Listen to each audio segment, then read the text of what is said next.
మనం పోయిన శుద్ధీకరణలో సాటర్డే పోయిన శుద్ధీకరణలో పోయిన పరిశుద్ధమైన బల్లారాధనలో ఒకే ఒక టాపిక్ చెప్పుకుంటున్నాం. దేని మీద టాపిక్ వెళ్తుంది మనకి?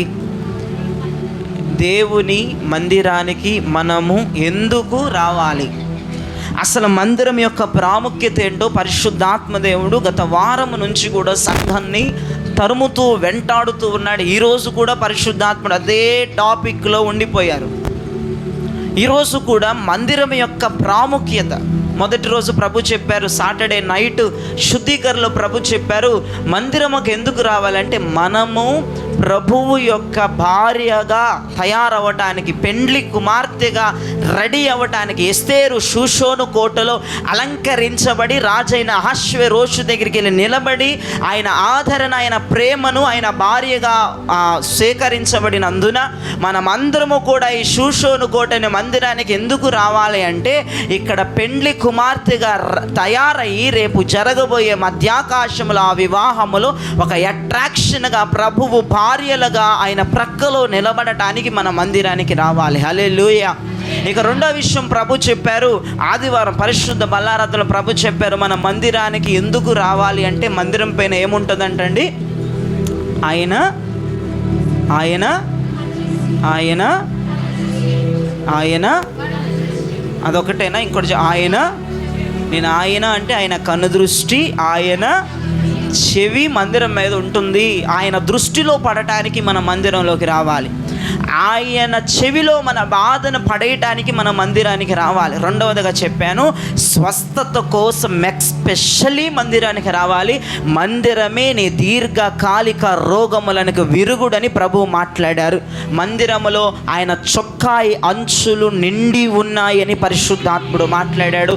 రక్తస్రావం కలిగిన స్త్రీ ఆయన వస్త్రాన్ని ముడితే రక్తధారలు 12 సంవత్సరాలు ఉన్న రోగం ఆమెలో నుంచి వెళ్ళిపోయినట్లుగా, ఎన్ని సంవత్సరాలైనా నీ రోగం పోవట్లేదా? నువ్వు మందిరముకు వచ్చి నీ విశ్వాసాన్ని ప్రభు మీద చూపిస్తే నేను వెంటనే ప్రభు స్వస్థపరుస్తారని చెప్పాం. మూడవదిగా మందిరానికి ఎందుకు రావాలయ్యా అంటే, మన పితరుల నుంచి మనల్ని వెంటాడుతున్న దోషాలు, పాపాలు, కీడులు, మనం చేసుకున్న పాపాలు, మన స్వీకృత పాపాలు ఇవన్నీ పోవాలంటే మన మందిరానికి వచ్చి పశ్చాత్తాపంతో ప్రభువుని వేడుకుంటే మనల్ని దేవుడు పరిశుద్ధులుగా మందిరం నుంచి బయటికి తీసుకెళ్తారు. హల్లెలూయా. ఇన్ని ప్రాముఖ్యమైన విషయాలు మందిరం గురించి మనం గత వారంలో మాట్లాడాం. మరి ఈరోజు ఈ శుక్రవారంతో మరి మందిరం టాపిక్ అవుతుందో లేదో నాకు తెలియదు, కానీ నేనైతే గ్యారెంటీ ఇవ్వలేను. రేపు ఆదివారం కూడా ఇదే కొనసాగుతుందో లేదంటే వేరే సబ్జెక్టులో పరిశుద్ధాత్ముడు తీసుకెళ్తాడో నాకైతే తెలియదు. కానీ ఈరోజు మాత్రం మందిరం యొక్క ప్రాముఖ్యత మరికొన్ని విషయాలు మనం తెలుసుకోవడానికి ఇష్టపడదాం. బైబిల్లోకి వెళ్ళే ముందు, మందిరం అంటేనే ప్రజల్లో తెలియని నిర్లక్ష్యం. మీరు అవునన్నా కాదన్నా మందిరం విషయంకి వస్తే ప్రజల్లో తెలియని నిర్లక్ష్యం. ఎస్పెషల్లీ మందిరం విషయంకి వస్తే కొంతమంది, అందరూ అని చెప్పను, కొంతమంది మరి చాలా నిర్లక్ష్యం చేస్తూ ఉంటారు మందిరానికి రావడానికి. కొంతమంది, నేను అలాంటి వారు చాలా జాగ్రత్తగా రాత్రి వినాలి. మందిరం అంటేనే కొంతమందికి ఒక ఎలర్జీ టైప్లో, ఒక చికాకు టైప్లో, లేదంటే ఒక నిర్లక్ష్యం టైప్లో వారి మైండ్లో సెట్ చేసేసుకున్నారు. మందిరం యొక్క ప్రాముఖ్యత గత వారం విన్నారు, మీరు శుద్ధీకరణలో విన్నారు, ఈరోజు కూడా మీరు వింటున్నారు. ఇక మీలో నుంచి ఆ నిర్లక్ష్యం, మీలో నుంచి యేసు నామములో రాత్రి బయటికి వెళ్ళిపోవునుగాక. మందిరం, బైబిల్లో ఒక వ్యక్తి లెగిస్తే మందిరం మీదే పాటలు రాసేవాడు. చెప్పగలుగుతారా అమ్మా? మీరు చెప్తుంది కరెక్టే. బైబిల్లో ఒక వ్యక్తి లెగిస్తే మందిరం మీదే పాటలు రాసేవాడు. దావీదు గారు ఆయన అంటాడు, నేను నీ సన్నిధిలో పచ్చని వలీవ మొక్క వలె నేను ఎదుగుతున్నాను. ఇంకో మాట అంటాడు, నేను చిరకాలము యెహోవా మందిరములో నేను నివాసము చేస్తాను. నా బ్రతుకు దినములన్నీ ఆయన మందిరములో నేను నివాసం చేస్తాను. దావీదు గారు లెగిస్తే మందిరం మీద ఎందుకయ్యా అంత ప్రీతి చూపిస్తున్నాడు?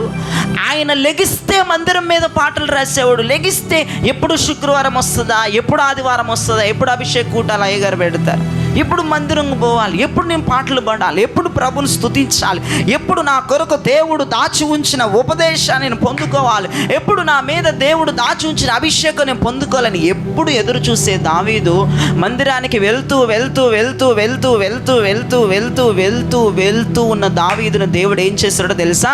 మీరు అడిగితే ఎందుకయ్యా మందిరానికి అంత పిచ్చి పట్టినోడికి మళ్ళీ వెళ్తున్నావు, ఫంక్షన్స్ మానేసి వెళ్తున్నావు, చుట్టాలను ఎదిరించి వెళ్తున్నావు, వారిని వీరిని వదులుకొని వెళ్తున్నావు, నీకేమొచ్చిందంటే దావీదు అంటాడు, ఆ మందిరమే నన్ను ఇజ్రాయేలు దేశానికి రాజుగా మార్చింది. ఆ మందిరమే ఇజ్రాయేలు దేశానికి నన్ను రాజుగా మార్చి. మందిరానికి వస్తే మన స్థితి మారిపోతే, నేను చెప్పాను, నేను గత వారం చెప్పాను, మందిరముకు వస్తే నువ్వు ఎట్లా ఉన్నదని అట్లా ఉండవు. మందిరము నీ స్థితిని మారుస్తుంది.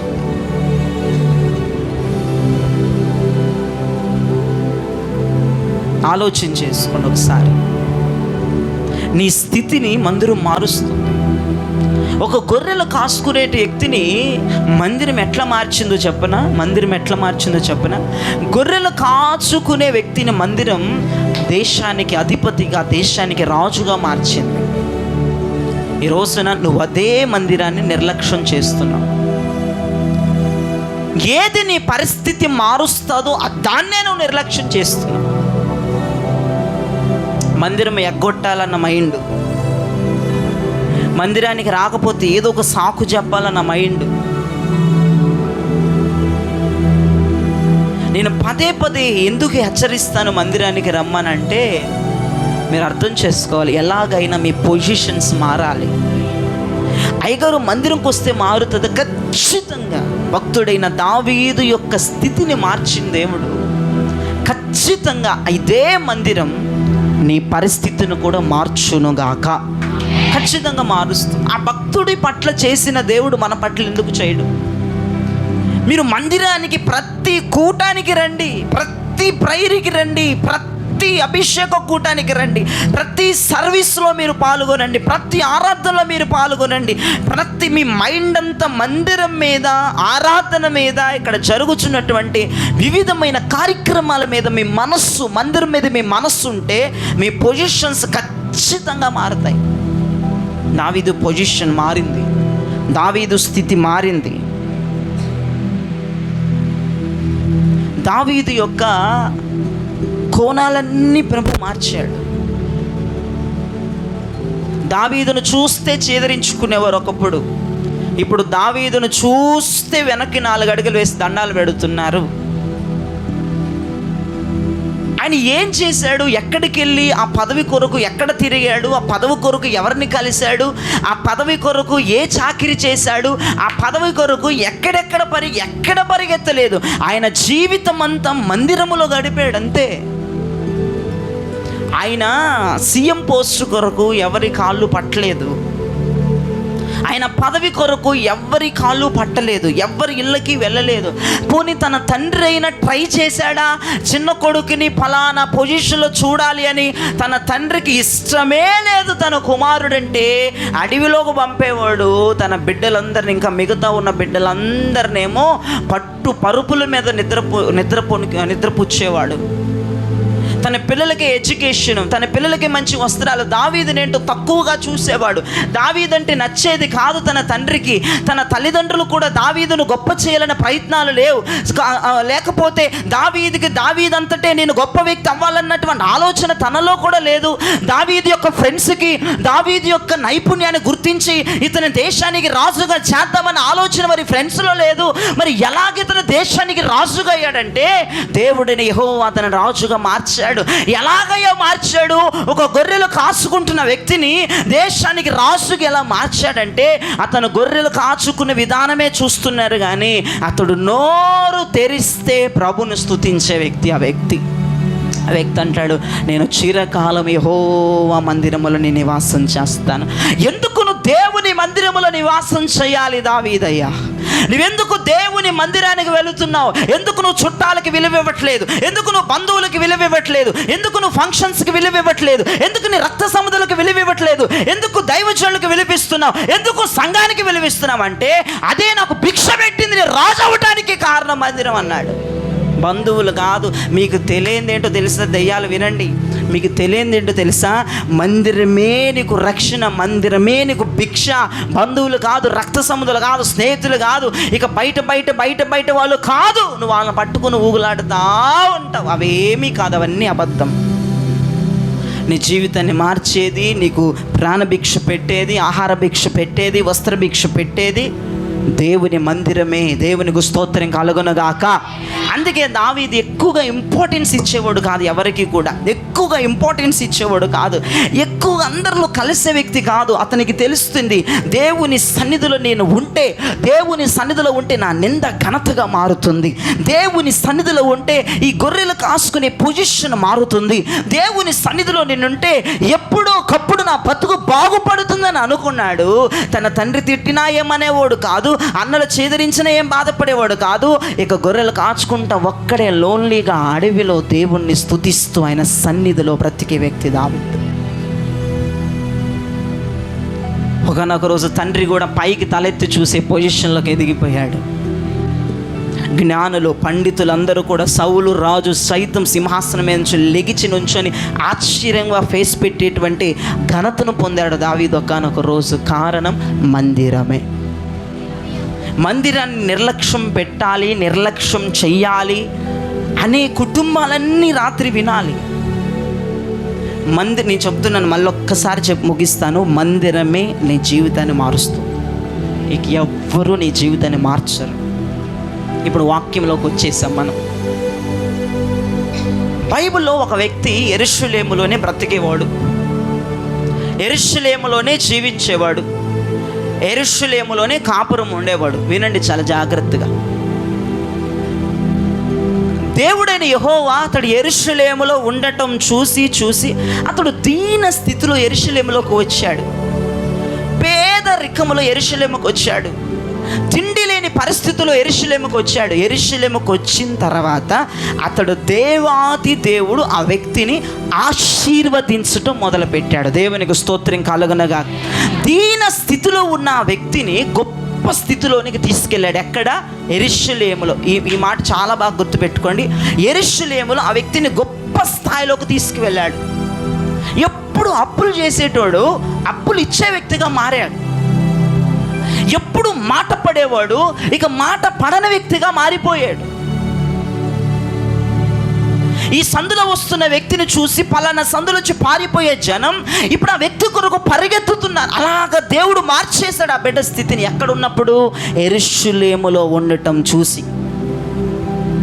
బాగా డబ్బు వచ్చింది, బాగా ఆస్తి వచ్చింది, బాగా వస్త్రాలు, బాగా పలుకుబడి, బాగా బ్లెస్సింగ్. ఇక అతనికి ఏం చేయాలో అర్థం కాక అటు ఇటు యెరూషలేము అంతా తిరుగుతూ ఉన్నాడు. తిరుగుతే యెరూషలేము ద్వారములో నుంచి మరొక పట్టణాన్ని చూశాడు. చాలా జాగ్రత్తగా ఉన్నాడు నా వైపు చూసి. యెరూషలేము పట్టణములో నుంచి ఆ యెరూషలేము ద్వారము యొక్క పట్టణములో నుంచి వేరొక పట్టణాన్ని చూశాడు. వేరొక పట్టణాన్ని చూసి అతడు అనుకున్నాడు, ఇక్కడ నేను బ్రతికింది చాలు, ఇక్కడ నేను జీవించింది చాలు, నేను ఆ పట్టణంలోకి వెళ్ళిన ఆస్తిని మరింత రెట్టింపు చేసుకుంటాను, నా గౌరవాన్ని నేను కనుపరుచుకుంటాను, నా విలువలను నేను చాటి చెప్పుకుంటాను అనే ఒక ఉద్దేశం అతనిలోనికి వచ్చి అతని డబ్బంతా, అతని ఆస్తంతా మూటలు కట్టుకొని యెరూషలేములో నుంచి బయటకు వస్తున్నాడు. ఆల్మోస్ట్ యెరూషలేం పట్టణాన్ని దాటాడు. అడవిలో పడి ప్రయాణం చేస్తూ ఉండగా ఎవరో గుర్తు తెలియని వ్యక్తులు అతన్ని బాగా కొట్టి అతని దగ్గర ఉన్న బట్టలు, అతని దగ్గర ఉన్న సామాగ్రి, అతని దగ్గర ఉన్న ఆస్తి అంతా లాక్కొని బట్టలు చించి అతడు చచ్చునంతగా, అతడు కొన ఊపిరున్నంత వరకు కొట్టి కొట్టి కొట్టి కొట్టి అతని దగ్గర ఉన్నదంతా లాక్కొని వెళ్ళిపోయాడు. వాళ్ళెవ్వరో తెలియదు. వింటున్నామన్న వాళ్ళు దేవునికి స్తోత్రం చెప్పండి. వాళ్ళు ఎవ్వరూ తెలియదు. అతని ఆస్తి పోయే, అతని వస్త్రాలు పోయే, అతని పలుకుబడి పోయే, అతడి అందచందాలు పోయే, అతడి విలువలు గౌరవాలు పోయే, అన్నీ ఎత్తుకుని వెళ్ళిపోయారు. నేనంటాను, ఆ యెరూషలేము పట్టణమే నీవు నేను కూర్చున్న ఈ మందిరం. Praise the Lord. ఆ వ్యక్తి ఎప్పుడైతే మందిరములో నుంచి బయటికి వచ్చాడో, మందిరమును విడిచిపెట్టాలన్న ఆలోచన వచ్చిందో, మందిరం మీద ఎప్పుడైతే ఆ వ్యక్తికి నిర్లక్ష్యం కలిగిందో, అతని దగ్గర ఉన్న ఆస్తంతా పూర్తిగా దొంగల చేతిలో పడి దొంగలు దోచుకున్నారు. అతడు, బైబిల్లో ఉంది స్టోరీ, ఇది చరిత్ర, ఇది వాస్తవం. అతడు యెరూషలేములో నుండి యెరికోకు వెళ్తూ ఉండగా దారిలోనే దొంగల చిత్తకొట్టుడు కొట్టి తను ఇక చచ్చిపోతాడు, ఇక కొన ఊపిరి ఉందని తెలుసుకుని వదిలిపెట్టి మొత్తం దోచుకొని పోయారు. నేను చెప్తున్నా వినండి, నీ ఉంటున్న ఇంటిలో కూడా నీకు భద్రత లేదు. మందిరములో నేను గ్యారెంటీ ఇస్తాను, నీకు పరిపూర్ణమైన భద్రత మందిరములో ఉంది. గట్టిగా చప్పలు కొడుతూ ప్రభు నామాన్ని గణపరచండి. పరిపూర్ణమైన భద్రత నీకు మందిరములో ఉంది. మందిరాన్ని నిర్లక్ష్యం పెడుతున్న వారు చాలా జాగ్రత్తగా వినాలి. అతని దగ్గర ఉన్న ఆస్తంతా ఇప్పుడు ఏమైంది? లేదు, దొంగలు దోచుకున్నారు. తన దగ్గర ఉన్న డబ్బంతా, తిండంతా, సామాగ్రి అంతా దోచుకున్నారు కాదు, అతడు చిత్తక్క బాదుడు బాధేశారు, చిత్తకొట్టుడు కొట్టారు, కొన ఊపిరితో వదిలిపెట్టారు. ఎంతమంది మందిరాన్ని నిర్లక్ష్యం పెట్టి దయ్యంతో కొట్టించుకుంటున్నారు, వాళ్ళకి ఇంకా బుద్ధులు రావట్లేదు. దయ్యాలు కొడతనే ఉన్నారు వాళ్ళని. దయ్యాలు కొట్టి కొట్టి కొట్టి కొట్టి ఎప్పుడు పాస్టర్ ఎప్పుడు గుర్తొస్తాడు తెలుసా? చచ్చిపోయే ముందు గుర్తొస్తాడు పాస్టర్.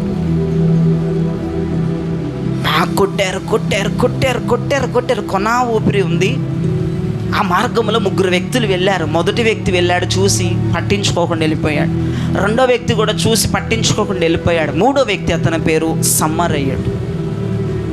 అతడు వచ్చి అతని గాయాలు కట్టి, మరి తప్పదుగా మాకు, ఇప్పుడు చావు దెబ్బలు కొట్టుకొని వస్తే నాకు తప్పదుగండి, మీకు బుద్ధి లేదు, నాకు ఉండక్కర్లా, నువ్వు వస్తే ఖచ్చితంగా నీ ద్రాక్షారసం పొయ్యాలి, లేకపోతే నీ దయ్యం పాస్టర్ని ముద్రేస్తారు నాకు.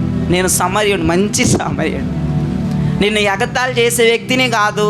నీకు బాగా అయిందా, మందిరానికి రావు నువ్వు, చిత్తగా బాధాడు దయ్యం ఇప్పుడు నీకు ఇదయిందని నేను గేలి చేసే వ్యక్తిని కాదు, నేను మంచి వ్యక్తినే.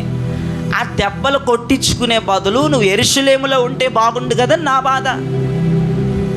నీకు వాడు దొంగల చేతిలో నువ్వు చిక్కుకొని వాడు నిన్ను బాగా కొట్టి నీ నోటి దగ్గర కూడు తీసేసి, అర్థమైందా, నీకున్న విలువలన్నీ తీసేసి, నీ ఇజ్జతులు తీసేసి, రోగం పెట్టేసి మంచం మీద పడేసినప్పుడు నీకు పాస్టర్ మందిరం గుర్తుకొస్తే ప్రయోజనం ఏముంది నాకు అర్థం కావట్లేదు. అయినప్పటికీ కూడా ఆ మంచి సమయరుడు ఏం చేశాడంటే, ఆ మంచి సమయరుడు అతనికి ద్రాక్షారసం పోసి గాయాలు కట్టి నీళ్ళిచ్చి లేపి గాడిద మీద వేసుకొని ఒక పూట కూల వరకు అతను అప్పగించి, నేను వచ్చేంత వరకు వీరిని చూసుకోమని కొంత జీతం తనకిచ్చి వెళ్ళిపోయాడు. మందిరాన్ని నిర్లక్ష్యం పెట్టే వాళ్ళ బతుకులు ఎలా ఉంటాయంటే, మీరు ఖచ్చితంగా దొంగల చేతికి చిక్కుతారు. మీ సంతోషాన్ని వాడు లాక్కుంటాడు, మీ సమాధానాన్ని లాక్కుంటాడు, మీకు వచ్చే రాబడి మింగేస్తాడు. మీ ఇంట్లో ఉండే సమాధానం ఉండదు, సంతోషం ఉండదు, ఐక్యత ఉండదు, ఆరోగ్యం ఉండదు, బలం ఉండదు. ఆ దొంగ ఏం చేస్తాడంటే, వాడన్నీ దోచుకొని నిన్ను చచ్చేదాకా నిన్ను కొడతాడు. నువ్వు అడగొచ్చు, పాస్టర్ మేము ఎందుకు చావలేదంటే, ఆడెందుకు చావలేదు, సరే నీ సంగతి పక్కన పెడదాం, ఆడికెందుకు చావలేదు, కొన ఊపిరితో ఎందుకున్నాడయ్యా అంటే, మందిరము దైవజనుడు వారి కొరకు ఇంకా ప్రార్థన చేస్తుంది కాబట్టే వారు అలా ఉన్నారు, ఇట్లా ఊగుతా ఉన్నారు వాళ్ళు ఇప్పుడు పరిస్థితి. కారణమా ఏంటయ్యా అంటే, వారి కొరకు ఒక మందిరం ప్రార్థిస్తుంది, వారి కొరకు కడుపు కట్టుకొని దైవజనుడు ప్రార్థన చేస్తున్నాడు. అందుకే వారు కొన ఊపిరితోనైనా ఉన్నారు. ఇక ఈ మందిరం ప్రార్థన లేదు, దైవజనుడు ప్రార్థన లేదు, పూర్తిగా చచ్చిపోతారు. నో డౌట్, పూర్తిగా చచ్చిపోతారు. మీరు ఆలోచించండి, మందిరం మీద నిర్లక్ష్య ధోరణి మీ మైండ్లోంచి తీసేయండి. నీకేదన్నా నిర్లక్ష్యం ఉండాలి అంటే అది అదర్ యావగేషన్స్లో పెట్టుకో. మందిరం మీద 1% కూడా నీకు నిర్లక్ష్యం రానివద్దు. ఎందుకంటే ఇక్కడ భద్రత బయట ఎక్కడ దొరకదు. ఆడు యెరూషలేములో ఉన్నంత కాలం బాగానే ఉన్నాడు. ఎప్పుడైతే యెరికో మీద వాడి మనసు పడింది, కొంతమంది ఇట్లా ఇంకో బ్యాచ్ చెప్తా చూడండి. అయితే మేము మందిరానికి వస్తున్నాం కదా అనుకుంటారు కొంతమంది. నువ్వు మందిరానికి వస్తావు, వచ్చి నిద్రపోతావు. ఇప్పుడు నువ్వు మందిరానికి వస్తావు, నువ్వు నిద్రపోతావు. నువ్వు కూడా యెరికో బ్యాచ్ దానివే. నీ జీవితంలో కూడా నేను దొంగలు పట్టుకొని ఫుల్ కొడతారు. పాస్టర్ మేము చర్చికి వస్తున్నాం, మా బతుకు ఇట్టే ఉండదు, నువ్వు నిద్రపోతావు, లేదంటే ఏదో ఫోన్లో చూస్తావు, లేదంటే 10 సార్లు వెళ్ళి మీదకి కిందకి వస్తావు, లేదంటే వాక్యం ఇక్కడ ఉంటావు కానీ స్టవ్ కట్టేసాన లేదు ఆలోచన, వాడికి ఆ పని చెప్పాను చేసోడు లేదు ఆలోచన, నీ మైండ్ అంతా ఎక్కడెక్కడో తిరుగుతుంది. నువ్వు కూడా యెరికో బ్యాచ్వే. ఇట్లాంటి గుంపు ఒకటి, ఇట్లాంటి గుంపు ఒకటి. మీ బతుకులు మారవు. మీరు దొంగల చేతి ఖచ్చితంగా చిక్కుతారు. కొంతమంది చిక్కే ఉన్నారు. వారి ముఖాలు చూస్తుంటే వాళ్ళ ఫ్యూచర్ అర్థమవుతున్నా. బాగా ముఖమాసిపోయింది కొంతమంది ముఖం. బాగా ఏడ్చారు వాళ్ళు కొట్టే దెబ్బలకు. మరి ఆడవకి ఏం చేస్తారు? చర్చికి వస్తున్నావు కానీ నీ ఆలోచనలన్నీ ఎరుకో, నీ బుద్ధి అంతా ఎరుకో, నీ వైఖరంతా ఎరుకో, నీ మనసు ఇక్కడ ఉండదు. నీ అన్ని శరీరాశలనేవి ఎరుకో, ఆలోచనలనేవి. మిమ్మల్ని కూడా దొంగలు పట్టుకొని మీ దగ్గర ఉన్నదంతా, నా దగ్గర ఏమీ లేదు పాస్టర్, చిల్లి గవ్వలేదు, చిల్లి గవ్వ అక్కర్లేదు వాడికి, నీ సంతోషం, నీ సమాధానం, అర్థమైందా, నీ దీర్ఘశాంతం, నీకు ఇచ్చిన కృప, నీ మీద ఉన్న అభిషేకం అంతా దోచుకొని నేను ఫుల్ కొడతాడు, కొట్టు వదిలేస్తా ఉంటాడు. కొంతమంది డైలీ మందిరానికి వచ్చిన ప్రయోజనం లేదు, కొంతమంది అరకొర వచ్చిన వారికి ప్రయోజనం లేదు. ఎందుకయ్యా అంటే వీరిద్దరి బ్యాచ్లు యెరికో ఆలోచనలు, యెరికో మనసు, లోకానుసారమైనటువంటి పొజిషన్లో వీరు ఉంటారు కాబట్టి వారి బ్రతుకులు దొంగల చేతికి చిక్కుతున్నాయి. అసలు పూర్తిగా మందిరం మీదే నిర్లక్ష్యం చేసేదానివా, లేదంటే మందిరానికి వస్తూ కూడా నీ ఆలోచనలన్నీ యెరికోకి స్వాధీనం చేసిన వ్యక్తిగా ఒక్కసారి జ్ఞాపకం చేసుకో. మీ బతుకులు కూడా దొంగల పాలే. బైబిల్లో క్లియర్గా ఆ స్టోరీ ఏమైనా తీశారా? ఆ చరిత్ర, స్టోరీ అంటున్నానని మీరు ఏమి ఇబ్బంది అవ్వద్దు, చరిత్ర వాస్తవం అదంతా కూడా. ఒకసారి ఆ ముక్క చదవండి. లూకా సువార్త 10వ అధ్యాయం 30వ వచనం. అందుకు యేసు ఇట్లా నేను, ఒక మనుషుడు యెరూషలేము నుండి యెరికో పట్టణమునకు దిగి వెళ్ళుచు దొంగల చేతిలో చిక్కెను. వారు అతని బట్టలు దోచుకొని అతని కొట్టి కొర ప్రాణముతో విడిచిపోయిరి. అప్పుడు ఒక యాజకుడు ఆ త్రోవను వెళ్ళుట తటస్థించెను. అది క్లియర్గా చదువమ్మా. అతడు యెరూషలేము పట్టణమును, ఒక మనుషుడు యెరూషలేము నుండి యెరికో పట్టణమునకు దిగి వెళ్ళుచు దొంగల చేతిలో చిక్కెను. అదుగో నా వైపు చూడండి. యెరూషలేమును విడిచి యెరికోకు పోతే నువ్వు ఎవరి చేతికి చిక్కుతావంట? దొంగ చేతికి. ఆ దొంగ ఎవడో కాదు, సాతానుడు.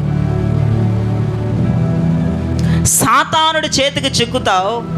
నీ పిల్లల్ని, నిన్ను, నీ భర్తని వాడు గుక్క తిప్పుకోకుండా ఏడిపిస్తూ ఉంటాడు. ఆలోచన చాలా ప్రాముఖ్యమైంది. నువ్వు చర్చికి వస్తున్నట్టే వస్తున్నావు కానీ బాడీ మాత్రమే ఇక్కడ ఉంటే, మైండ్ ఆబ్సెంట్ అయితే ప్రయోజనం లేదు. నీ ఊహలన్నీ యెరికో చుట్టూ, యెరికో అంటే లోకం, నీ ఊహలన్నీ, నీ ఆలోచనలన్నీ లోకం చుట్టూ తిరుగుతూ ఉంటే నీవు కూడా ఖచ్చితంగా దొంగల చేతిలో పడిపోతావు. ఆ దొంగ ఏం చేస్తాడంటే నీ ఆనందానికి కారణమైనవన్నీ లాక్కుంటాడు, నీ సమాధానానికి కారణమైనవన్నీ లాక్కుంటాడు. నిన్ను ఎలా చేస్తాడంటే, ఇక నేను చచ్చిపోతే బాగుండు ఆ స్థాయికి తీసుకెళ్ళిపోతాడు. నిజంగా మందిరం మీద ప్రీతి ఉన్నవారు, నిజంగా మందిరం అంటే ఇష్టం ఉన్నవారు, నిజంగా మందిరం అంటే ప్రాణం ఉన్నవారు, దేవుని మీద ప్రాణం ఉన్నవారి జీవితాలు ఈ మందిరములో ఖర్జూరపు వృక్షాల వలె ఎదుగుతా మోవు వేస్తూ ఉంటాయి. దేవునికి స్తోత్రం, హల్లెలూయా. ఈ మందిరమే సురక్షితం అండి, ఈ మందిరం సురక్షితం. దేవుడు అన్నాడు నా మందిరం చుట్టూ ఖడ్గజ్వాలలు ఉంచండి. దేవుడైన యెహోవా అంటున్నాడు, నా మందిరము చుట్టూ ఖడ్గజ్వాలలు ఉంచండి. సెరేపులకు కెరేపులు చెప్తున్నాడు దేవుడు. నా మందిరము చుట్టూ నా ప్రజలు నా మందిరములో వచ్చి నా వాక్యమును వింటున్నారు. ప్రజలు నా మందిరములకు వచ్చి ఇదిగో నాతో మాట్లాడుతున్నారు. ప్రజలు నాతో మాట్లాడటానికి, ఇదిగో నా దయా కనికరం పొందటానికి నా మందిరం అనబడిన ఆవరణలోనికి నా బిడ్డలు వచ్చారు. కెరేబులారా, సెరాపులారా, నా బిడ్డలకి భద్రత కలిగించుటకై మందిరము చుట్టూ మీరు కంచె వేయండి అని దేవుడు కోట్లాని కోట్ల దూతలని మందిరము చుట్టూ కంచె వేస్తాడంట. ఒకసారి చూడండి, ఆ ఏదైనా తోటకి 2 ఖడ్గజ్వాలలు దేవుడు కాపలా పెడతారు. ఒకసారి ఆ రిఫరెన్స్ తీసి చూడండి, మీరు నా వైపు చూడండి, వారు చేస్తారు. మందిరము చుట్టూ దేవుని ఖడ్గజ్వాలలు ఉన్నాయి. ఆదికాండము 3వ అధ్యాయం 24వ వచనం. ఆదికాండం 3వ అధ్యాయం 24వ వచనం చదవగా విందాం. అప్పుడు ఆయన ఆదామును వెళ్ళగొట్టి ఏదెను తోటకు తూర్పు దిక్కున కెరేబులను జీవవృక్షమునకు పోవు మార్గమును కాచుటకు జీవవృక్ష మార్గములను కాచుటానికి ఇటు అటు తిరుగుచున్న ఖడ్గజ్వాలను నిలవబెట్టెను. అటు తిరుగుతున్న హలో, నీ ఇంటికి కాపలా ఉంటారా కెరేబులు, సెరేపులు, ఖడ్గజ్వాలలు? చర్చి కాపలా ఉంటారా? నీ ఇంటి దగ్గర ఉండడం అంత క్షేమం కాదు. నువ్వు చర్చికి రావాలి. నువ్వు చర్చికి వస్తే ఫుల్ ప్రొటెక్షన్ చర్చి చుట్టూ ఉంది. చర్చి చుట్టూ ఖడ్గజ్వాలలు ఉన్నాయి. నువ్వు బతకాలి, నువ్వు దీవించబడాలి, నువ్వు ఆశీర్వదించబడాలంటే నువ్వు మందిరానికి రావాలి. నీ అంచులంచులుగా ఫలించాలంటే నువ్వు మందిరానికి రావాలి. మందిరము చుట్టూ ఖడ్గజ్వాలలు పెట్టాడంట. మందిరము చుట్టూ కెరేబులు, సెరేపులను దేవుడు పెట్టాడంట. నేను చెప్తున్నాను కదా, నీ చుట్టాలింట్లో భద్రత ఉండదు. నువ్వు పనికి వెళ్తే అక్కడ భద్రత ఉండదు. నువ్వు కట్టుకున్న సొంత ఇంట్లో భద్రత ఉండదు. కిరాయి ఇంట్లో భద్రత ఉండదు. నువ్వు పాస్టర్ ఎక్కడ భద్రత నువ్వు గ్యారెంటీ ఇవ్వగలవు? మందిరముల ఖచ్చితంగా నీకు భద్రత ఉంటుంది. దేవునికి స్తోత్రం కలుగునగాక. మందిరముకు వచ్చేవారు, మందిరం నిర్లక్ష్యం చేయని వారికి 2 ఖడ్గజ్వాలలు మందిరం చుట్టూ ఉన్నాయి. మీరు చూడగలిగితే ఆత్మనేత్రాలు తెరవబడి మందిరము చుట్టూ అదిగో ఆయన సింహాసనముకు పైగా ఉన్న కెరేబులు, సెరేపులు ఈ మందిరము చుట్టూ ఉన్నారు. నేను చూశాను చాలాసార్లు. ఈ మందిరము చుట్టూ దేవదూతలు విహార యాత్ర చేస్తూ నేను చూశాను. ఈ మందిరము చుట్టూ దేవుని దూతలు పాటలు పాడటం నేను చూశాను. ఈ మందిరములో దూతలు డ్యాన్సులు వేయటం నేను చూశాను. పరలోకముల నుంచి దిగివచ్చి దేవుని మందిరము చుట్టూ అగ్ని ఖడ్గజ్వాలలు నిలబెట్టడం చూశాను. ఈ మందిరములో నీకు బలమైన రక్షణ ఉంది, నీకు బలమైన భద్రత ఉంది, నీకు బలమైన కాపుదల మందిరములో ఉంది. అందుకే నువ్వు మందిరముకు రావాలి. మందిరములో ఉన్న భద్రత ఎక్కడుందో నాకు చూపించండి. మందిరం చుట్టూ 2 ఖడ్గజ్వాలలు, కెరేబు, సెరేపులు, కోట్ల కొలది దేవదూతల మందిరం చుట్టూ ఉన్నాయి.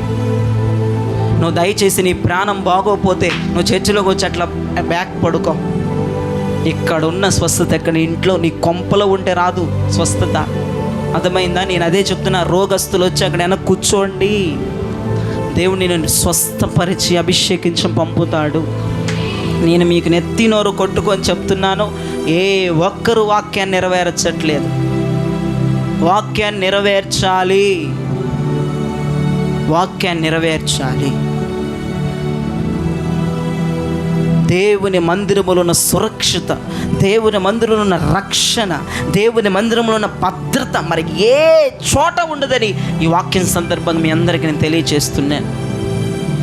యెరూషలేములో నుంచి ఒక మనుష్యుడు ఎలాగైతే దొంగల చేతికి దొరికాడో, ఏమో నువ్వే సాతానుగడి చేతికి దొరికావో, నీ ఆనందాన్ని లాగేసుకున్నాడు, నీ సంతోషాన్ని లాగేసుకున్నాడు,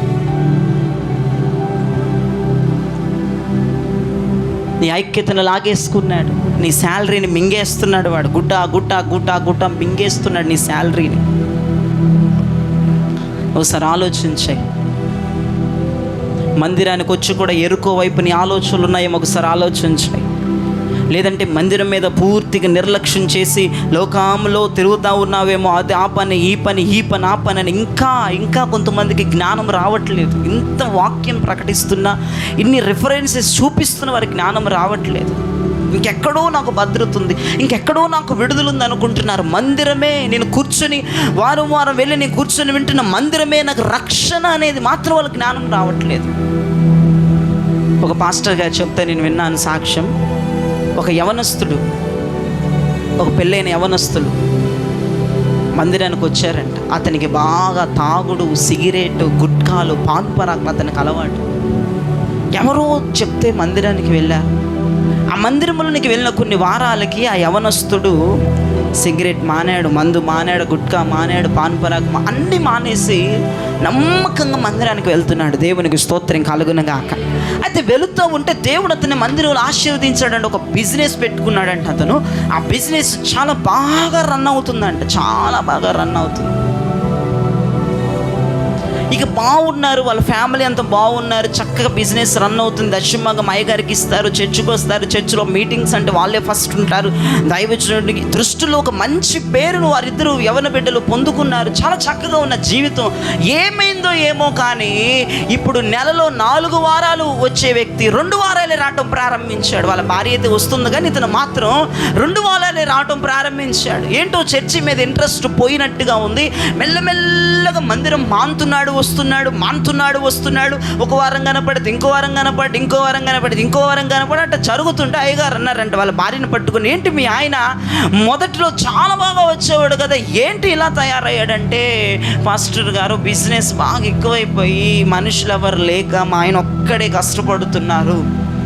దైవజనుడు హెచ్చరించాడంట, అమ్మా అది నువ్వు దేవుని మందిరానికి వస్తే బిజినెస్ వచ్చిందమ్మా, దేవుడిని అలా మోసం చేయొద్దు, అది దేవుడు అతనికి ఇచ్చిన భిక్షమ్మా. ఆదివారం పూట కూడా మందిరం మానేసి బిజినెస్ చేసుకోవడం ఇది ఎంత పాపం అమ్మా, ఆ రోజు వచ్చే రూపాయి వదులుకోమను అని వాళ్ళ భార్యతో మాట్లాడదు. అలా భార్య కూడా చెప్పి చూసిందంట. అయ్యగారు కూడా ఇంటికి వెళ్ళి అన్నారంట, నువ్వు చేసేది కరెక్ట్ కాదు నాన్న, నువ్వు దేవుని మందిరంలోకి వస్తే బిజినెస్ నీకు వచ్చింది, ఇప్పుడు దేవుని కంటే ఎక్కువ బిజినెస్ అయిపోయిందా, అది కరెక్ట్ కాదు, నన్ను మందిరానికి రమ్మంట. ఆయన ముందేమో వస్తానంటాడంట, మరలా అదే తంతు. ఇక బల్లారాధన కూడా తీసుకోవటం మానేసి ఇక బాగా బిజినెస్లో పడిపోతే మీరు వినండి, మరలా ఏ స్నేహితులైతే అతనికి తాగుడు నేర్పించారో, సిగరెట్లు నేర్పించారో, పానుపరాకు నేర్పించారో, గుట్కాలు నేర్పించారో, అదే స్నేహితులు మరలా బిజినెస్లో ఎంటర్ అయ్యి ఆ వ్యక్తికి లేనిపోయిన అలవాట్లన్నీ మరలా పోగొట్టుకున్నవన్నీ నేర్పించారంట. ఇక తాగుడుకు బానిసైపోయాడు, సిగరెట్లకు బానిసైపోయాడు, పానుపరాలకు బానిసైపోయాడు, గుట్కాలకు బానిసైపోయాడు. ఇక బిజినెస్ మీద ఎక్కువ మైండ్ పెట్టడం మానేశాడు, మనసు పెట్టడం మానేశాడు. ఎప్పుడు బీర్ షాపుల దగ్గర, మందు షాపుల దగ్గర తిరుగుతూ ఉంటే బిజినెస్ మొత్తానికి లాస్ వచ్చి చివరికి ఏమైందంటే పెట్టే గట్ర సదురుకుని వారు స్వగృహానికి వెళ్ళిపోయేటువంటి స్థితి వచ్చేసింది వాళ్ళకి. కారణం మందిరం నిర్లక్ష్యం చేయటం ద్వారే. వినండి, మందిరం నిర్లక్ష్యం చేస్తే మీ జీవితాలు ఎంత అధ్వాంతర స్థితిలోనికి వెళ్ళిపోతాయో దేవుడు ఆ యవనస్తుల దంపతుల ద్వారా మీతో మాట్లాడుతున్నాడు. చావైనా బతుకైనా ఆయన మందిరములో ముగించాలి, ఆయన మందిరంలో ఫినిష్ చేయాలి తప్ప ఆయన మందిరాన్ని వదిలి వెళ్ళాలి, మందిరానికి ఈ వారం వెళ్ళకపోయినా పర్వాలేదు అన్న ధోరణి నీ మనస్సులో, నీ కలలో కూడా నువ్వు రానివ్వద్దు. అది చాలా భయంకరమైన దుర్వస్థ పరిస్థితి. ఇక యవన దంపతులు వాళ్ళ ఊరు వెళ్ళిపోయారు. పాస్టర్ గారు ఫోన్ చేశారు, నాన్న అయిపోయింది, ఇది అయిపోయింది, రండి నాన్న చర్చికి, నేను ఒక మంచి షెల్టర్ చూస్తానంటే ఇక లేదు పాస్టర్ గారు, మా ఇజ్జత్తు పోయింది, మా పరువులు పోయినాయి, మేము ఇంకా ఊరు రామన్నారట. ఇక ఆ తాగుళ్ళలోనే, ఆ పాపములోనే చనిపోయారు వాళ్ళు. ఏం సుఖం ఒకసారి చెప్పండి. దేవుని మందిరం ఒక వారం విడిచి ఒక వారం మానేసే వాళ్ళు చాలా బాగా గుర్తుపెట్టుకోవాలి. మాటికి సాకులు చెప్పే వాళ్ళు గుర్తుపెట్టుకోవాలి. దేవుని మందిరం లేదా నిర్లక్ష్యం పెట్టుకునే వాళ్ళు గుర్తుపెట్టుకోవాలి. మాటలన్నీ నీ ఇష్టం, నీ పతనాన్ని నువ్వే చేతులారా నాశనం చేసుకుంటున్నావు, నీ జీవితాన్ని నువ్వే చేతులారా చెరుపుకుంటున్నావు. దేవుని మందిరానికి దూరం అయిపోయి వేటికో దగ్గరయ్యి దేవుణ్ణి ఏడిపిస్తూ, దేవుణ్ణి మోసం చేస్తూ నీ చేతులారా నువ్వే నీ కుటుంబం గొయ్య తవ్వుకుంటున్నావు. మరలా యవనస్తుడు ఏడవటానికి లేదు, మారు మనసు పొందటానికి లేదు. నేను చెప్పొద్దు, మన చర్చిలో కూడా అలాంటి ఫ్యామిలీలు ఉన్నారు. ఎప్పుడైతే దేవుని మందిరం మీద నిర్లక్ష్యం వచ్చిందో వారి కుటుంబాలు నాశనం అవటం నేను చూశాను మన మందిరంలో. వాళ్ళ పేర్లు చెప్పొద్దు. ఎప్పుడైతే మందిరానికి దూరం నేను గమనించాను, వారికి అర్థమైందో లేదో కానీ నేను గమనించాను. వారి మందిరానికి దూరం అవటం, మందిరం మానేయటం, బల్లలకు కూడా ఒక్కొక్కసారి ఎగగొట్టడం, వారి జీవితాలు నేను చూస్తున్నాను. ఏదో తెలియని ఒక భయంకరమైన పరిస్థితుల్లో వాళ్ళు వెళ్ళిపోయారు. మరి వారికి అర్థమైందో, అర్థం అవ్వలేదో, అర్థం అవుతుందో లేదో కూడా నాకు తెలియట్లేదు. ఇప్పుడు ప్రజెంట్ ఆ ఫ్యామిలీస్ ఉన్నాయి.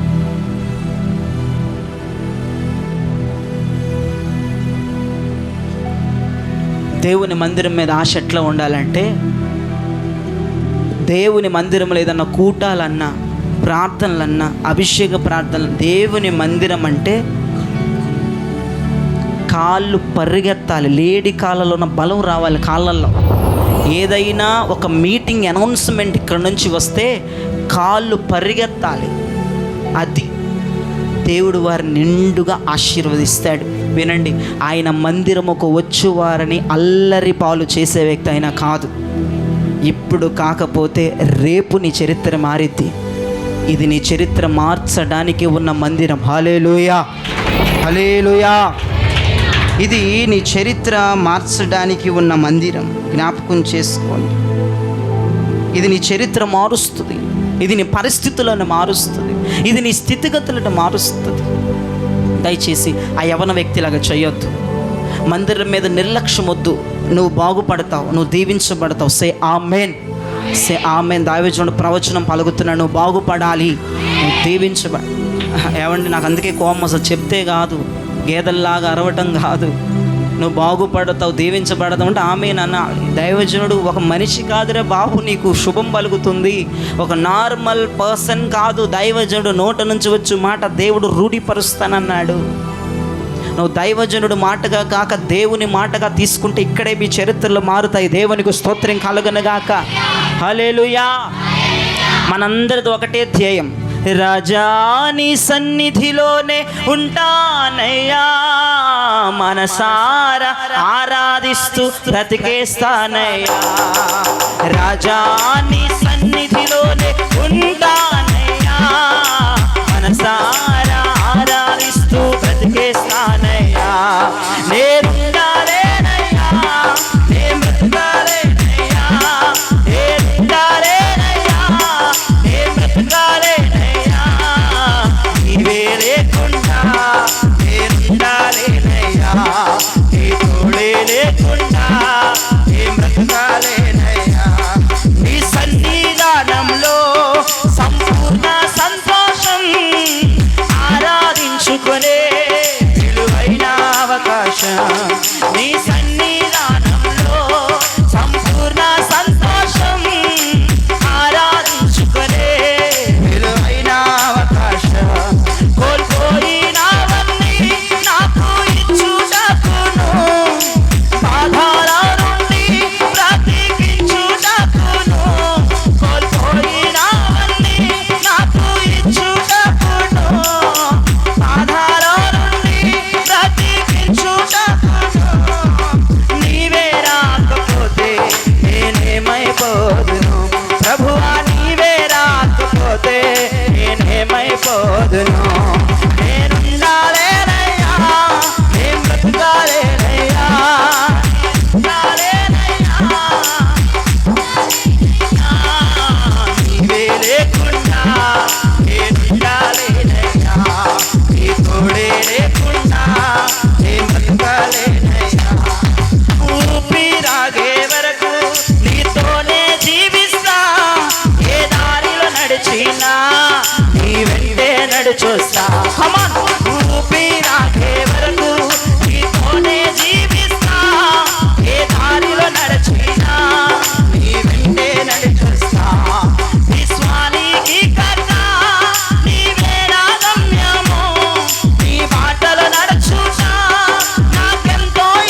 వచ్చాను నీ సన్నిధానంలో, ఈ రోజే వచ్చాను నీ సన్నిధానంలో, సంపూర్ణ సంతోషం అది పొందుకొనుటకే నీ వద్దకు వచ్చాను, సంపూర్ణ సంతోషం మీరు పొందుకొనుటకు, సంతోషం మీరు పొందుకొనుటకు యేసు మిమ్మును ఆశీర్వదించును గాక, యేసు మిమ్మును ఆశీర్వదించును గాక, యేసు మిమ్మును ఫలింపజేయును గాక, యేసు మిమ్మును విస్తరింపజేయును గాక, యేసు మిమ్మును ఫలింపజేయును. ఓ షట్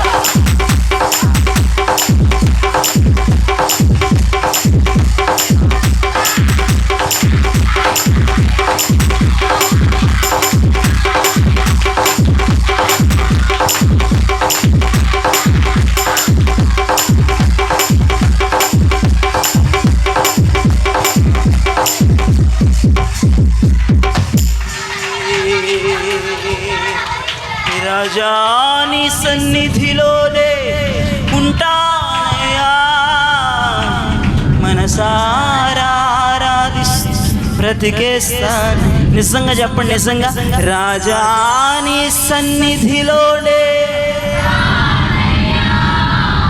మనసారా. నీకెవ్వరి మీద కోపం వచ్చినా పర్లేదు, మందిరం మీద మాత్రం నీ కోపం రాకూడదు. చాలామంది మనుషులు ఇంట్లో ఎవరో ఏదో అన్నారని మందిరానికి రాకుండా మానేస్తున్నారు.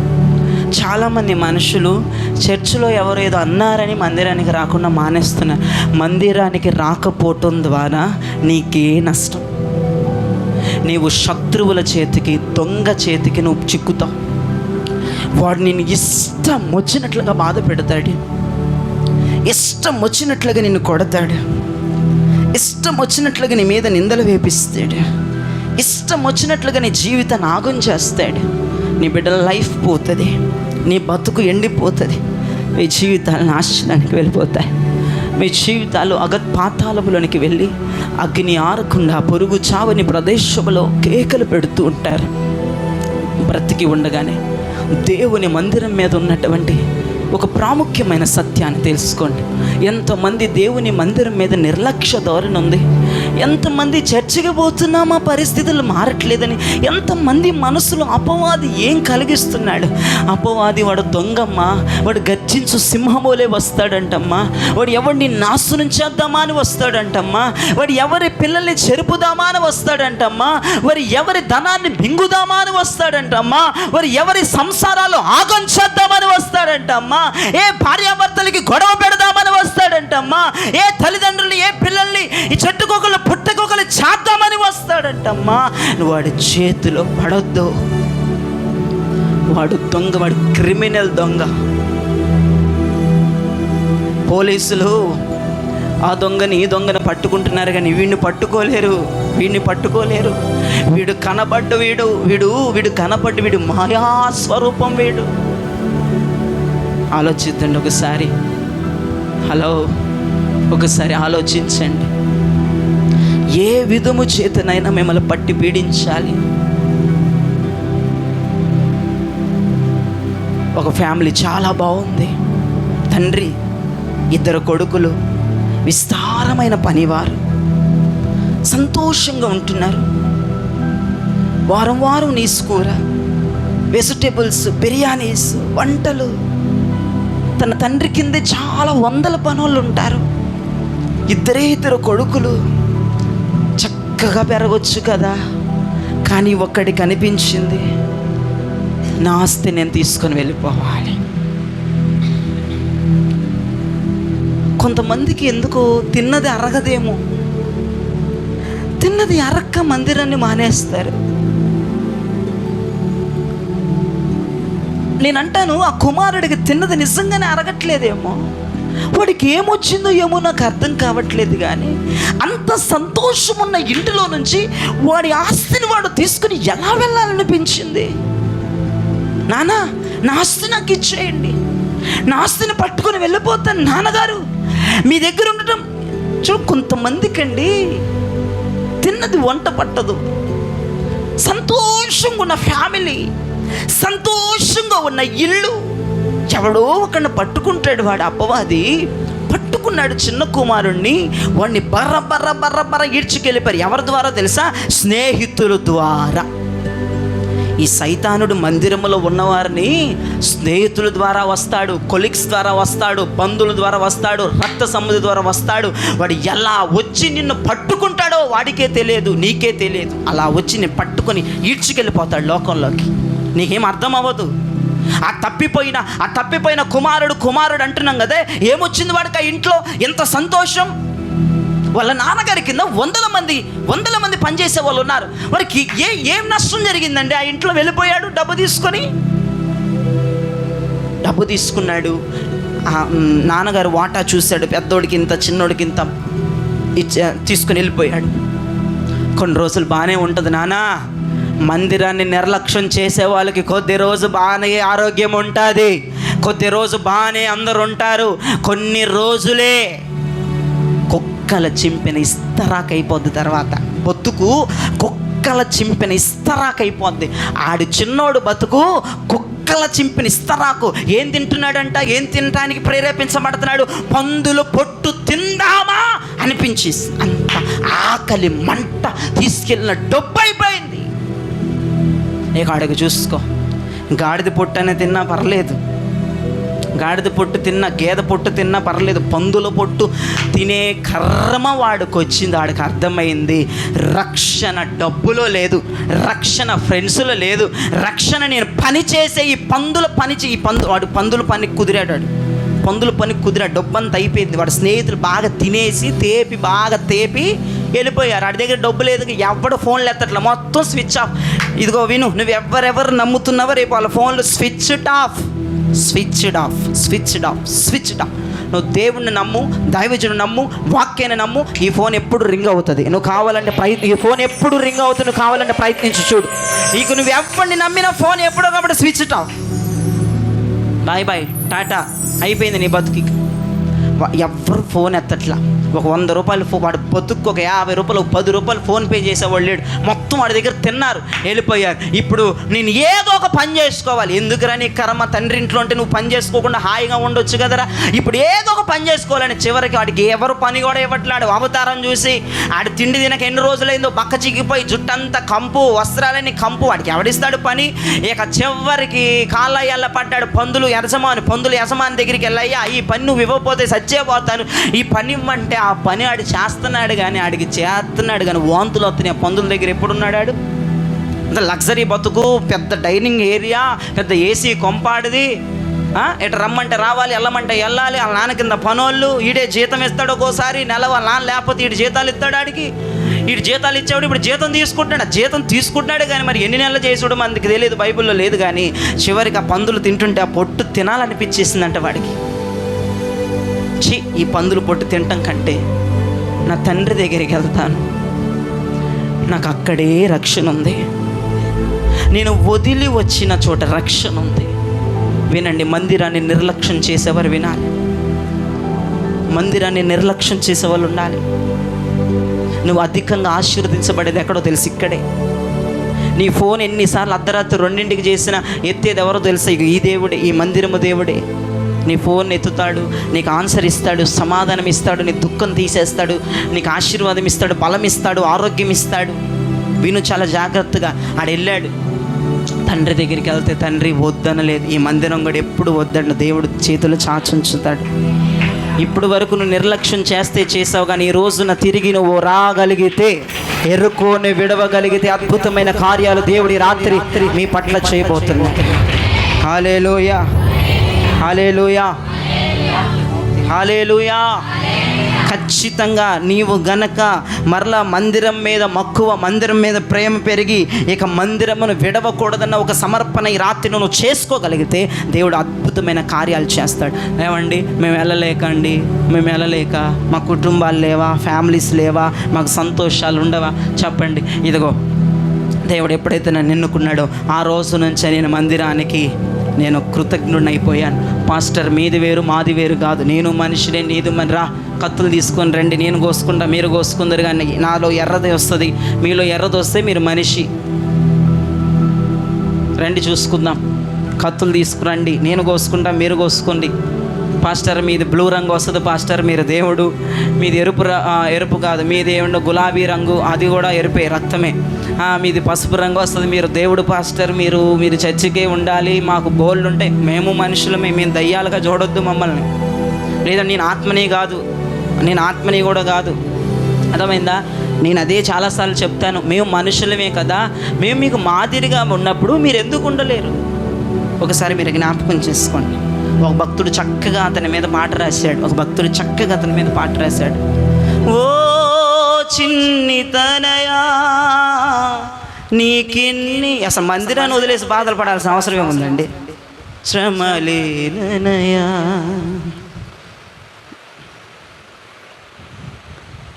నీ తండ్రి ప్రేమను గనవా, నీ ఇంటికే తిరిగి రావా, చాచిన చేతులతో ఎదురు చూచుచుండెను, వేచిన నీ తండ్రి కనులు ఎరుగక ఉండెను. చిన్ని తనయా నీకిన్ని శ్రమలేనయా, నీ తండ్రి ప్రేమను గనవా, మందిరానికే తిరిగి రావా. ఓ చిన్ని తనయా నీకెన్ని శ్రమలేనయా, నీ తండ్రి ప్రేమను గనవా, నీ ఇంటికే తిరిగి రావా. పనివారు సైతం నీ తండ్రి ఇంట రుచి అయిన అన్నము తినుచుండగా, పనివారి సహితం నీ తండ్రి ఇంట రుచి అయిన అన్నము తినుచుండగా, కనికరము చూపే వారెవరు లేక, కనికరము చూపే వారెవరు లేక, శుచిలేని పొట్టుకై ఆశించినావా, శుచిలేని పొట్టుకై ఆశించినావా. ఓ చిన్ని తనయా నీకెన్ని శ్రమలేనయా, నీ తండ్రి ప్రేమను గనవా, నీ ఇంటికే తిరిగి రావా. పరిశుద్ధ తండ్రికి ప్రియ సుతిని వయ్యుండి, పందులతో నీకు సహవాసమా. పరిశుద్ధ తండ్రికి ప్రియ సుతుని వయ్యుండి, పందులతో నీకు సహవాసమా. ఏర్పరచబడిన ప్రియ సుతిని నయ్యుండి, ఏర్పరచబడిన ప్రియ సుతును వయ్యుండి, పనికి మాలిన వారితో స్నేహమా, పనికి మాలిన వారితో స్నేహమా. ఓ చిన్ని తనయా నీకెన్ని శ్రమలేనయా, నీ తండ్రి ప్రేమను గనవా, నీ ఇంటికే తిరిగి రావా.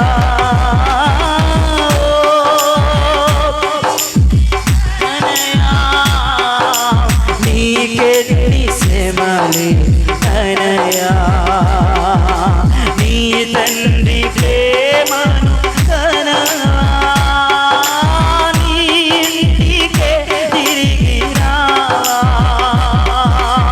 ఓ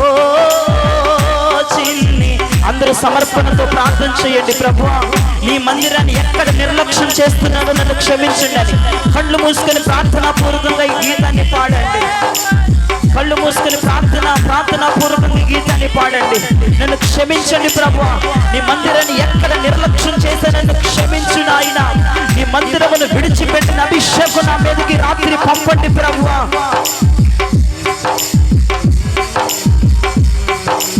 నీ తండ్రి ప్రేమను నీ ఇంటికే తిరిగి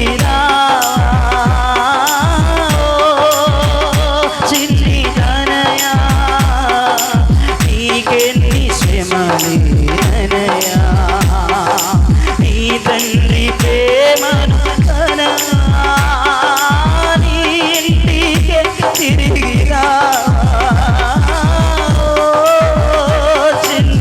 అయ్యా, నీ మందిరానికి దూరమై అనేకమైన దెబ్బలు తింటున్నాను, నన్ను క్షమించండి ప్రభువా. దొంగ అయిన సాతానుడు నా ఇంటిలో చొరబడి నన్ను తంతున్నాడు ప్రభువా. నీ మందిరం మీద నా ప్రేమ నాకు ఎక్కువ అవ్వాలి ప్రభువా.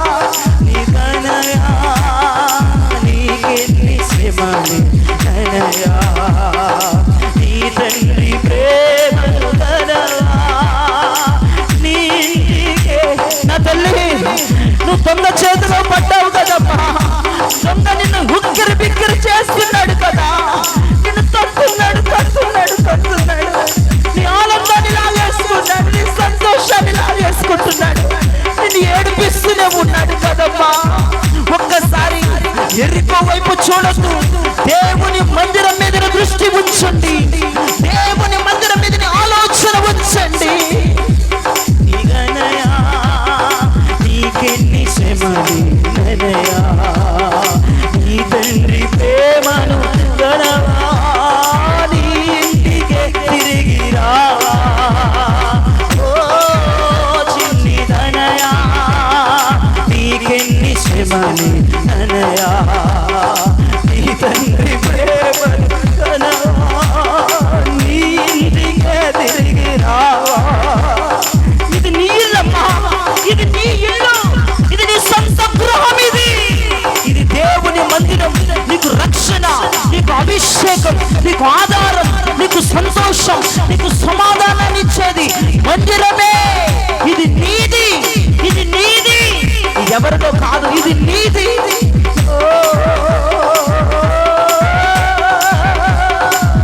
చిన్ని తనయా, నీకెన్ని శ్రమలే తనయా. నీ తండ్రి ప్రేమను గనవా. నీ ఇంటికే తిరిగి రావా. ఓ చిన్ని తనయా, నీకెన్ని శ్రమలే ననయా. నీ తండ్రి ప్రేమను గనవా. నీ ఇంటికే తిరిగి రావా. Praise the lord. హల్లెలూయా. చేతులెత్తి గట్టిగా ప్రభుకి హల్లెలూయా చెప్దామా. మందిరం అంటే మందిరమే. నీ పిల్లలు భవిష్యత్తు ఎక్కడ రాసి పెట్టుందయ్యా అంటే మందిరం. చీటికి మాటికి మందిరం మీద నిర్లక్ష్యం వద్దు. మందిరం నీకు బెస్ట్, మందిరమే నీకు ఆధారం. నేను చెప్తున్నానండి, దేవుని మందిరముకు వెళ్ళే నేను ఊహ తెలిసిన కాడి నుంచి దేవుని మందిరం మానేటోడిని కాదు. ఆదివారం వస్తే చాలు నాకు పండగ. మా ఇంట్లో సంగతి నేను చెప్పట్లేదు, వారి మనసులో నేను గ్రహించను. నా మనసు మాత్రం ఆదివారం సాయంత్రం అవుతుందంటే పండగ. ఎప్పుడూ చిరాగ్గా వెళ్ళేది కాదు నేను, ఎప్పుడు కొనుక్కుంటూ వెళ్ళేది కాదు నేను, ఎప్పుడు ఎక్కడదమానా చూసేది కాదు నేను. యేసయ్యకి మాటి మాటి కనపడుతూ ఉన్నాను. యేసయ్య మా జీవితాన్ని మార్చాడు, నన్ను మార్చాడు. ఒక ఉత్తమ మనిషినైన నన్ను తన దాసునిగా అభిషేకించాడు. ఊహించానా, అనుకున్నానా? నీ పిల్లలను కూడా ఈడ్చుకునిరా, మందిరానికి ఈడ్చుకునిరా. మా గొప్ప గొప్ప చదువులు చదివిన వాళ్ళందరూ ఆఫీసులంట పరిగెడుతున్నారమ్మా. దేవుని మందిరంలోకి వస్తే మంచి ఉద్యోగాలు నీ పిల్లలకి. ఈరోజు కాకపోతే రేపు ఈ మందిరం నీకు చాలా బెనిఫిట్ ఇస్తుంది. ఈరోజు నవ్వనివ్వండి అమ్మా, నవ్వనివ్వండి, నవ్వనివ్వండి, నవ్వనివ్వండి. ఎగతాళి చేయనివ్వండి అమ్మా, చేయనివ్వండి. మభ్య పెట్టనివ్వండి అమ్మా, పెట్టనివ్వండి. నేను దూషించనివ్వండి అమ్మా, నేను అనరాని మాటలు అననివ్వండి నీ పిల్లల గురించి, నీ గురించి. కానీ నీకు ఒక విశ్వాసం, నేను నా చరిత్రను మార్చే మందిరానికి వెళ్తున్నాను. నా పిల్లల్ని ఎంతమంది ఏమంటున్నారో నాకు తెలుసు.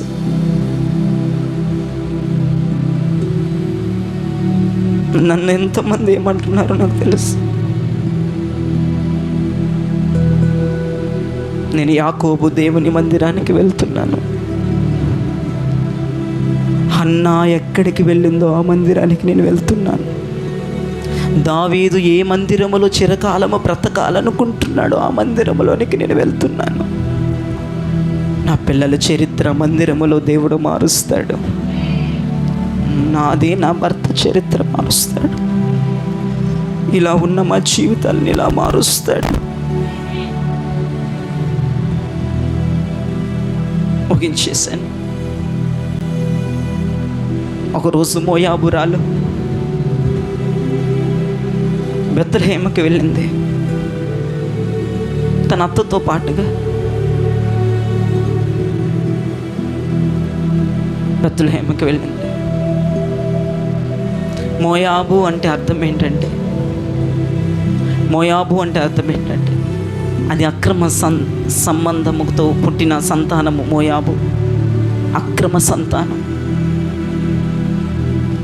తాగుడు, డ్రగ్స్, ఇంకా నానా రకం మోయాబు. కానీ రూత్ అనుకుంది, రూత్ ఒక మోయాబిరాలు. నాకు మందిరంలోకి వెళ్తే నా యవ్వన దిశని ఎవడో చాడపలేడు. నేను భర్త చనిపోయి ఉన్నాను, యవ్వన వయస్సులో ఉన్నాను, పెళ్ళి 1 సంవత్సరానికి నా భర్త చనిపోయారు. నేను మోయాబులో ఉంటే నన్ను చెరుపుతారు, నేను మోయాబులో ఉంటే నన్ను అనరని మాటలు అంటారు. నాకు భద్రతనివ్వగలిగిన నేను బెత్లెహేము సమృద్ధి కలిగిన రొట్టెల గృహానికి వెళ్తానని బయలుదేరింది. మీరు నమ్మండి, రూతు ఎలా అనుకుని మందిరానికి వెళ్ళిందో, ఒక మంచి గొప్ప ఎకరాలు కలిగిన భూస్వామికి భార్యగా మారి ఆయన అంటాడు, పనివారం చూసి అంటాడు, ఈ యవ్వనస్తురాలని చిన్నమ్మాయిని ఎవ్వరూ ముట్టడానికి వీలు లేదు. ప్రైజ్ ది లార్డ్, హల్లెలూయా. శత్రువు నిన్ను ముట్టకూడదంటే నువ్వు మందిరానికి రావాలి. ఆ మాట నేను చెప్పట్లేదు. బోయాజ్ అన్నాడు ఆల్రెడీ రూతుతో. రూతుని చూసి అంటాడు, ఆ పనులను చూసి అంటాడు, ఏ పని వాళ్ళారా, ఈ అమ్మాయిని మీరు ముట్టడానికి వీల్లేదు, ఈ అమ్మాయి మీద మీరు కన్నయ్యటానికి వీల్లేదు, ఈ అమ్మాయిని మీరు ప్రేమించడానికి వీల్లేదు. హల్లెలూయా. ఎక్కడ ఫెసిలిటీ ఉందో చెప్పండి మీరు? ఇంత విన్నారు కదండి, ఎక్కడ ఫెసిలిటీ ఉందండి? మందిరం. మందిరానికి వస్తే నీ పిల్లలు ఆగం గారు, అర్థమైందా? ఆగం అవ్వరు, నీ పిల్లలు బాగుపడతారు. మందిరానికి వస్తే ప్రేమ, దోమ, గడద గుడ్డు ఉండదు, దీవించబడతారు.